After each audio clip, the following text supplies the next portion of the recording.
Good day, everyone. Thank you very much for joining us. This is our October Engage DOLA monthly webinar. Here are our presenters for today. I'm Eugene Howard. I'm the Technical Assistance Unit Manager. Joining me today will be Mitch Hendrick, Hannah Van den Wegen, Mark Williams, and Scott Williamson.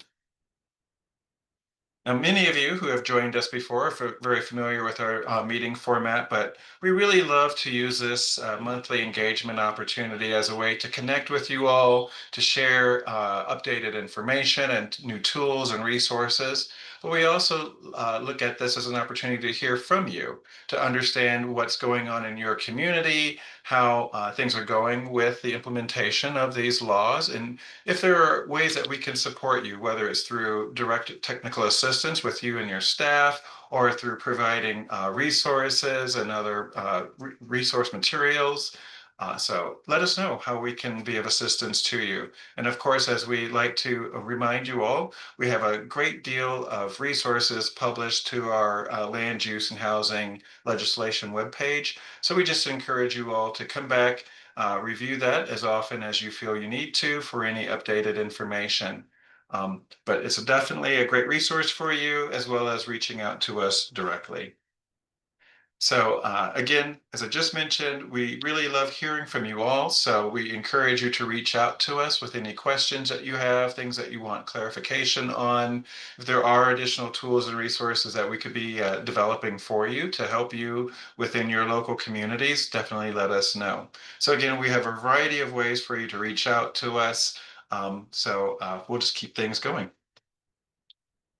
Now, we want to make sure that everyone has information related to the land use laws that this team is responsible for managing and facilitating. So not only do we have the laws that most of us have been working with since 2024, but adding to our list are also the additional elements that were passed into law in 2025. So a lot of those new laws, the regional planning roundtables, stair modernization, and the factory built regional building codes, those three in particular are still somewhat in development. So we don't have a lot of new information to share today, but do know that as those laws continue to evolve, this will be a great place for you to come and get updated information and resources related to implementation of those laws. So very quickly, for those of you who were not able to join us back in September, on the screen before you is the agenda from our September Engage DOLA webinar. We had a great meeting, lots of good, useful information was presented last month. So if you did miss that opportunity, their slides are available online as well as a recording of the webinar. So feel free to go back and take a look at anything that you see here that might be of interest to you. And then for October, we've got a handful of key updates. Hannah will be delivering the signature update for this month's meeting related to the ADU work that she's leading. So I won't steal her thunder. I'll let her give the good news on that. But otherwise, we'll be giving some general updates for the month of October. I think many of you are aware that we have developed a reporting portal. We refer to it as LUHIP, but it's the place that you can come see what elements your community may be responsible for, see the status of any reporting that's been conducted to date, or if this is your first time or you know that maybe you've got a little bit of catching up to do, absolutely encourage folks to become familiar with the portal, check it out. We've got, again, useful information on how to get registered if you're not yet registered or if you're not sure who from your community is registered to be a representative. Feel free to check the portal, register yourself, or just reach out to us and let us know, and we can look into that for you. All right. We had a very busy last few weeks, and we were also gearing up for some additional web resources and information. So you'll see that we have an affordability strategies webinar scheduled for Thursday, November 13th. That'll be in the morning. We are asking for folks to register in advance if you're able to, but this is an opportunity to understand how the affordability strategies that are asked of communities interact with the work that we're doing related to transit-oriented communities as well as affordable housing planning. So some really good information has been put together to kind of help further explain and go further in what affordability strategies are and how they can be leveraged, which ones can be used for both laws if you are a community that are subject to both transit-oriented communities and affordable housing. So really encourage folks to see if you can make time to join us for that webinar. We also, I believe it was just last week, had a peer exchange where we talked about displacement mitigation strategies. The slides for that presentation are also available online, as well as a recording of that session. So the displacement mitigation strategies coupled with the affordability strategies really kind of go hand in hand. So if you were not able to join us last week for the October session, do look for that online, and we hope you can join us in early November. So that was quite a bit to get through rather quickly. Again, reach out if you have questions on any of the elements covered. But right now, I'd love to turn things over to my colleague Hannah to give us an update on our featured topic for the month. Hannah. Thank you, Eugene. I appreciate that. Today we are featuring the ADU Toolkit. I'm so excited to share this with the group. I did introduce it a number of months ago. However, just last month it was published, and I really hope that some of you have had an opportunity to take a look at it, peruse through some of the content, and found some of it helpful. If you haven't, please take a look. I think that you'll find some of the information enlightening or helpful, maybe make you feel a little bit better about some of your own experiences. But if we could move to the next slide, the purpose of the ADU Toolkit is really to serve as a clearinghouse of ADU information and resources in Colorado. So if you're not really sure where to start when you're interested or starting to build an ADU program, let's say your council or your commission has said, hey, bring us some information about ADUs. What are other cities doing? The ADU Toolkit is a great place to start. It contains case studies from across the state, including best practices from a number of municipalities, includes details on how to implement different ADU supportive strategies if you're interested in becoming a supportive jurisdiction. It also includes template education materials, template calls for submittals for pre-approved plans, template slide decks, template process flowcharts. It really was built to help a jurisdiction start to build something, so you can customize a lot of the documents that we have in this toolkit. Next slide. The toolkit is broken down into 4 sections, and our intent was to make it as easy to navigate as possible.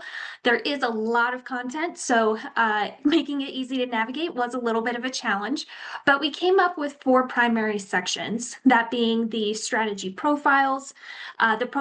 These strategies are the elements that are in the ADU law that you must implement in order to become a supportive jurisdiction, case studies, resources like the template documents I was mentioning, and the best practices section. Next slide. A quick look at the strategy profiles. Again, you'll find this most helpful if you're interested in becoming an ADU supportive jurisdiction. And again, just to back up a little bit, an ADU supportive jurisdiction is a local government that is eligible for the ADU grant program, and their residents are eligible for the Colorado Housing and Finance Authority's various lending programs or financing programs for accessory dwelling units. If you have any questions about that process, reach out to me. But anyway, if you're interested in those strategy profiles, we break down each of the 9 that are listed in the law and have several topic headings.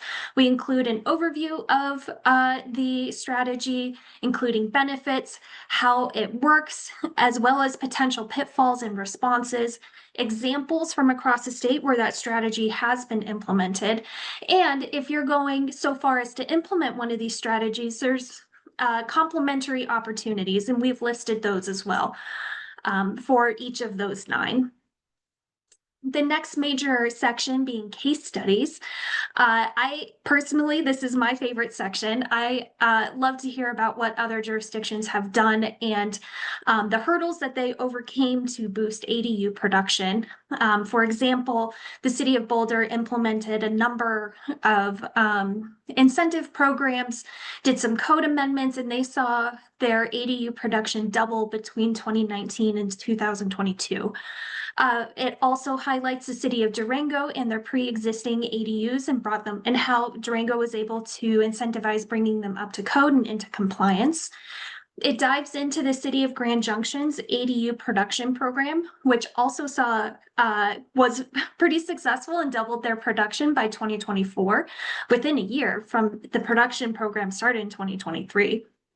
It also dives into Summit County's fee waivers, technical assistance program, as well as pre-approved plan sets, and how the West Denver Renaissance Collaborative, which is an arm of the Denver Housing Authority, works with lenders, provides construction support, and supports homeowners becoming landlords. I think that you'll find this particular section really helpful and really enlightening in a way.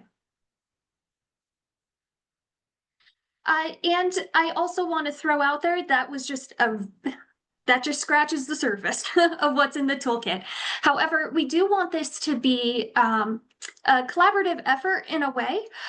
There's no way that I know about every ADU program out in the state, and I would love to hear from you if you have a success story that you would that you have for ADUs, if you have a lesson learned, did you experience any unexpected hurdles when developing a program, or do you find that the toolkit is missing any key information or perspectives?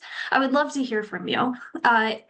We definitely want to keep adding to this so that it continues to evolve and be helpful as this particular set of development continues, I guess, and we definitely don't want it to feel stagnant. So while we plan to keep it updated, I would love to hear your experiences and highlight your jurisdiction as well. Okay, so while the ADU toolkit was the featured topic, I thought we would roll right on into ADU updates since it's the same but different. This is an update on the timeline for implementation of 1152. The key documents have been published, that being the supportive strategy guidance and the ADU toolkit. The ADU compliance date was June 30th, and if you applied for an ADU extension, please keep December 30th on your mind. That is the new deadline if you have an approved ADU extension. If you submitted an ADU compliance report on or before June 30th, and you've received comments back from us, please keep in mind that January 26th is the deadline for resubmissions. There is a 120-day window between when we issued comments and when a revised report is due to us. If you feel that you can't meet that deadline, please reach out to me as soon as possible. And the grant section will dive into an update there so we can move on to the next slide. I did also want to highlight that we made some important updates to the ADU webpage. Since we issued those comments, we felt an update was necessary, and it includes examples that we found from across the state that other jurisdictions may find helpful. So if you received a comment regarding rear setbacks, the ADU webpage now has examples of compliant language that we found that may be a jumping off point for you. It's not required that you use that exact language, but it's meant to just be an example, a place to start, like getting some ideas flowing. Next slide. And again, these are the resources that are still up on the webpage. If you're looking at updating your code and you've already reviewed the section that I was just talking about, there's also the DOLA template land development code that's extremely useful for not only ADUs, but for updates across any zoning code topic. And there is also supportive strategy guidance on the ADU webpage. And an item that I will continue to highlight is a webinar that we hosted along with the Department of Regulatory Agencies that was meant for HOAs. So if your jurisdiction or if your planning department is getting a lot of questions about how the ADU law works with HOAs or influences their covenants and restrictions, please direct them to review this webinar. I think some of their questions will be answered. And again, we're continuing to do courtesy reviews. If you're looking to opt into the ADU law in order to be eligible for the various grant programs, I'm happy to review any draft language. If you're looking to revise an existing report or something along those lines, again, I'm happy to review any updated language. And since I'm already talking, I figured we would jump right on into minimum parking requirements. Just another very quick overview of HB 241304. This is where a jurisdiction, a subject jurisdiction, may no longer enact nor enforce a minimum parking requirement for certain multifamily developments in applicable transit areas. Applicable transit areas are defined and mapped in the law, and essentially it is, or the law includes applications that are in review and were submitted prior to June 30th of this past year. Developers may still choose to provide parking. However, jurisdictions can't require that minimum parking, only within those applicable transit areas, not for your whole jurisdiction. And jurisdictions may still require percentage of provided parking be ADU compliant or reserved for EV charging. Jurisdictions may still impose a maximum parking requirement or a minimum bicycle parking requirement. And the jurisdictions may still require contributions to a parking enterprise or some other similar agency. This list is not exhaustive. This is just a few highlights. Please review the CRS that's at the bottom of the slide. And I do also want to give a very quick overview. The law does provide one exception for when a jurisdiction may require a minimum parking threshold for multifamily developments in those applicable transit areas. And that's for developments with 20 or more units and or contain regulated affordable housing. A jurisdiction may impose a one parking stall per dwelling unit minimum. In order to impose that minimum, the jurisdiction must publicly publish written findings within 90 days of receiving a completed application. They must also file a report regarding the use of the exception by December 31st of 2026, and any year the exception is used thereafter. So if you use this minimum exception sometime during 2027, then another report must be submitted by December 31st of 2027. A local government's written findings, so these being the findings that must be published within 90 days, must be backed by substantial evidence of a significant negative impact on safe pedestrian, bicycle, or emergency access. They must be reviewed by a professional engineer. It must include on and off street parking utilization, and it must demonstrate that strategies implemented by the local government to manage on-street parking demand would not effectively mitigate the substantial negative impact. And if you are looking at using the exception, please reference these resources. These resources are meant to help not only a jurisdiction who's just looking to reform their parking requirements in general, but also if you use that exception report, this is a great place to start. Let's see. Also, on our parking webpage, there are parking management webinars.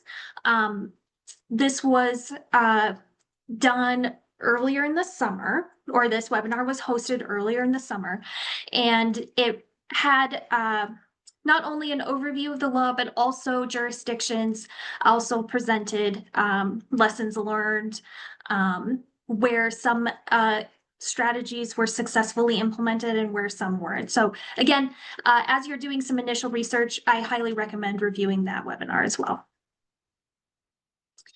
Just like ADUs, if you're looking at updating your code for the minimum parking law, I'm happy to do a review of any draft language. Please don't hesitate to reach out. And with that, I will turn it back over to Eugene. Hey, Hannah, whew, catch your breath. That was a lot and some really great information. So really appreciate you sharing all that with us today. So with transit-oriented communities, this will be a fairly brief update. So just to remind everyone where we are in our timeline, 2025 was a really big year for us for some preliminary initial work. Thank you to all of the communities that worked really hard on your preliminary housing opportunity goal assessment reports. We are actively reviewing those right now. Some of you are beginning to get feedback from us on the review of our of those submissions. So definitely be on the lookout for additional information. The grants team will also be working with us in partnership to reach out to some communities who might be poised for the transit-oriented communities infrastructure grant, but I'm going to let the grants team speak to that here in a moment. But did just want to say that for some of you who we feel that you are really, really close, given what you've shared with us to date, do expect to be hearing from us over the next few weeks just to take the conversation to the next step. And for those of you who might have a little bit more on the plate, we're absolutely here to guide, provide any information, because we really, really are excited to see as many communities reach not only reach sort of the finish line, if you will, that December 31st, 2027 date, but we feel that many of you may be ready to start getting to the final certification even well in advance of that date. So there is no need to wait. If you think that you are in good shape to kind of continue in advancing this certification process, we absolutely want to talk with you because that December 31st, 2027 date is kind of like the last date. And clearly we can certainly do a lot between now and then. So just reach out to us. This really kind of covers many of the things I spoke to on the last slide. But again, we are conducting reviews of materials submitted to us. We're beginning to engage communities in conversations about those submittals. We are, as a team, actively working on our transit center calculation modeling. So more to come on that. And really just really excited to be engaging with all of you in this work. So as you all are thinking about opportunities to advance, to maybe seek early certification as a transit-oriented community, let us know and let's start those conversations. We have a lot of tools and resources. That's kind of a running theme of this meeting. So definitely check into our transit-oriented communities webpage, where a lot of, if not all of our resources can be certainly found there. So everything from guidance to calculation tools, GIS data that we're happy to make available and share with you all. Some of the questions that we've been fielding over the last few months with some key answers that could be applicable to you and your community. And of course, to reach out with any questions that you have or to seek technical assistance. So all right, that was pretty quick. The theme to take away is we've got resources, they're available online, and we are here to help. So with that, I will turn things over to Mark to give us a quick update on affordable housing planning. Thanks, Eugene. Can we go to the first slide? So you all have seen this if you've been to one of these webinars before, just an overall schedule of where we are with housing planning. So housing needs assessments are due by the end of next year, and we're taking submissions and resubmissions if you need to do that, as well as housing action plans. And these housing action plans, I've got a couple of slides after this that discuss ways to maybe think about integrating housing action plans with housing needs assessments. And our comp plan updates are due by the end of next year as well. As Eugene mentioned earlier in the webinar, we did a displacement mitigation guidance webinar on October the 16th, and we have another one coming up on November the 13th. Displacement risk and affordability strategies are all in the same document, but there's so much information in there, we thought it made sense to break it up into two different webinars. And if you can't make it to those live, the recordings will be available for you. And all of that guidance is on our website. So this is what I mentioned earlier about our different products that are being available. If you're working on an HNA or a housing action plan or a comp plan element, these are things where we have sample scopes to help you do your request for proposals if you're going to hire a consultant. These were designed to have a lot of overlap, especially the housing needs assessments and the housing action plans. The assessment is the basis with the data, and then the housing action plan is the step 2 to implement the data that you and findings that you came up with during the creation of that process.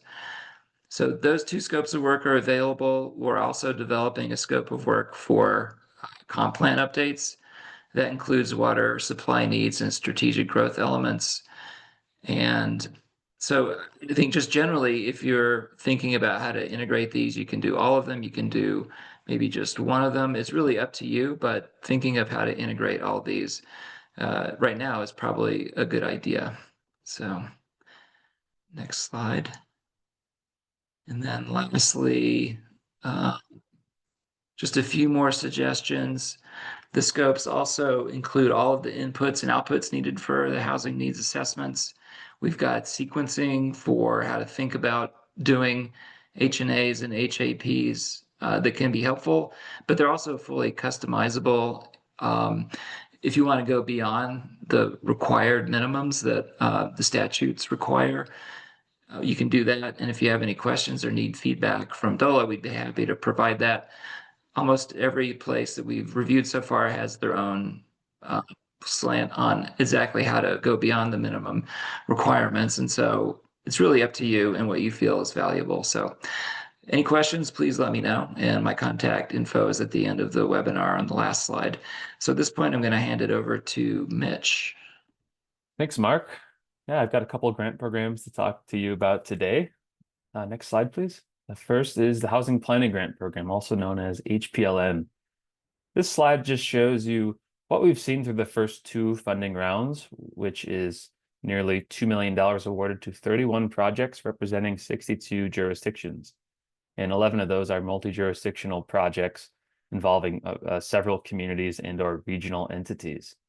This grant program can fund housing needs assessments, housing action plans, and as well as strategic growth and water supply elements of comprehensive plans. And we are holding a 3rd round. It's opening very soon, opening on November 7th and closing on December 3rd. So we've got a couple things you can do here to help let us know you're interested. One would be the interest survey at the bottom of this slide. That lets us know you're interested. We can reach out, let you know what this program can do for you and your communities, as well as the other item you see here under the second orange bullet. We've got informational session on the program. So if you're just looking for overall information, coming to asks, and you want to come ask staff some questions, sign up at that link. It's at November 13th, and we've got about an hour to talk to you about the program. So if that doesn't work, reach out to Ashley Basham and she can get you the information you need. The second grant program I'm talking about today is the Accessory Dwelling Unit Grant Program. Some local governments were just got in our last application round. In our first round, we received several applications, but we have realized that we will now have a second round. We have enough funding for a second round in early 2026. So if your community is interested in grant funding for accessory dwelling units for the items you see here, including pre-approved ADU design plans, technical assistance for converting or constructing ADUs, money to provide fee waivers and offsetting cost for building ADUs, as well as maybe even developing an incentive program on your end, please reach out. To Program Manager Jack Wolflink, we have an interest survey here at the bottom. You can email Jack directly, as well as email Hannah, who spoke just a few moments ago, if you're not sure if your community is ready to become eligible. There was the steps that Hannah was speaking to not only become compliant with the law, but the next step of becoming an ADU supportive jurisdiction, which unlocks these funds and additional CHAFA funding for residents. So please reach out to us if you're not sure if your community will be eligible for the February round. We'd love to help you out and get you ready for the application coming early 2026. Okay, and finally, we have the Transit-Oriented Communities Infrastructure Grant. As Eugene mentioned, I've got a little bit to share here. We are opening the first pilot round of the program on October 27th, and it's scheduled to run through December 12th.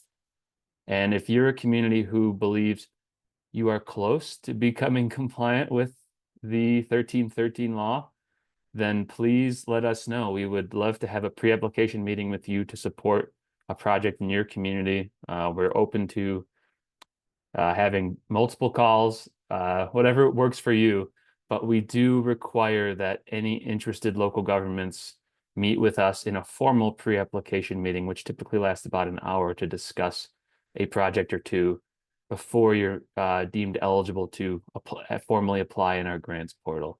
And for those communities who just are not ready, we are having a second round, and that will be held in 2027 to give communities enough time to come around and become eligible. So don't fret if you're not ready. There will be funding available in 2027. But for those of you who are on the fence, please reach out. We would love to set up a pre-application meeting and get the ball rolling there. So Ashley Basham is the program manager, and you can see her contact information below. Just reach out with questions. I will pass it off to Scott Williamson next. Great, thank you so much, Mitch. And I'll be talking about the statewide reports, the 2 statewide reports, and we're reaching some important milestones with each of those reports. And as a reminder, Senate Bill 24-174 required DOLA to develop 2 different reports, the statewide strategic growth report and the vital landscapes and resources report. As a reminder, the strategic growth report focuses on an analysis of growth trends and a land use based scenario, business as usual versus strategic growth way of growing in the state. And it will include a list of statewide policy recommendations. The vital landscapes and resources report is focused on connectivity and preservation of priority landscapes in Colorado. And that will include a list of best practices in the form of a planning guide. And then also accompanying both those reports will be an integrated local policy toolkit that can be used in the development of a local comprehensive plan. Next slide. And as we speak, we are, as we're recording this webinar, we are finalizing the strategic growth report to be published by the end of October and submitted to the General Assembly. And we look forward to having a follow-up conversation with local governments on how you may consider that report in development of your local comprehensive plan and otherwise. And also the Vital Landscapes and Resources report will go out for a final public review in late October or early November, and is to be published by the end of December of 2025. Both reports will be available on DOLA's statewide reports webpage, and the link is there. Now I'll talk a little bit about neighborhood centers. This is another reminder, but also an important update. And first, I'll give a little bit of background on neighborhood centers. For those of you who are new to this, neighborhood centers are a voluntary method for local governments to designate areas that are mixed use, walkable in nature, and encourage the development of housing near transit. And these areas may currently exist, or they may be areas that are evolving, or future areas that will become more pedestrian oriented and mixed use over time through investments and policies. And then, of course, we have guidance on the neighborhood centers if you'd like to take a deeper dive. And importantly, why is this, and why might this be important for you at the local level? Well, state agencies listed here will consider the designation of a neighborhood center in certain state agency grant programs. And that will be by the end of December 2026 when they'll update that prioritization criteria. So that's one reason among many that you might consider the Neighborhood Centers program. Next slide. And the update we wanted to share is that, as we announced, we are in the midst of a Neighborhood Center pilot designation round. And this is an opportunity to pursue early designation of a neighborhood center, but also help out the state and your fellow local governments in defining what the criteria for neighborhood centers may look like. We have an initial set of criteria, and we're looking for help to refine that with a few set of pilot neighborhood centers. And that deadline for submitting your interest in the program has been extended to Friday, November 21st, to allow some more time for you to have local conversations to see if this is a fit for you. And again, this is for this round for existing neighborhood centers that already exhibit some of those pedestrian-oriented mixed-use characteristics as described in the guidance criteria. As mentioned, why participate? It's a great opportunity to have those local conversations and assist the state in defining that criteria. We'll also be having conversations with those who might be interested in evolving or future neighborhood centers, but again, designation of that will be in the future. And if you have questions, feel free to reach out to Hannah at her email there, and I will turn it back over to the team. Thanks, Scott. And just a quick slide on reminders. We've got quite a few helpful links here, but I don't want you to think that you can't come to us. So I know there's a lot of information. There's a lot of deadlines and dates for grant programs and other webinars. So please just reach out to staff if you're not sure and you're interested in learning about one of these various laws here. We've got the contact information for everyone you need. And if we need to get you connected with somebody else, we will be happy to do that. All right. Thank you for listening, and we'll see you next time.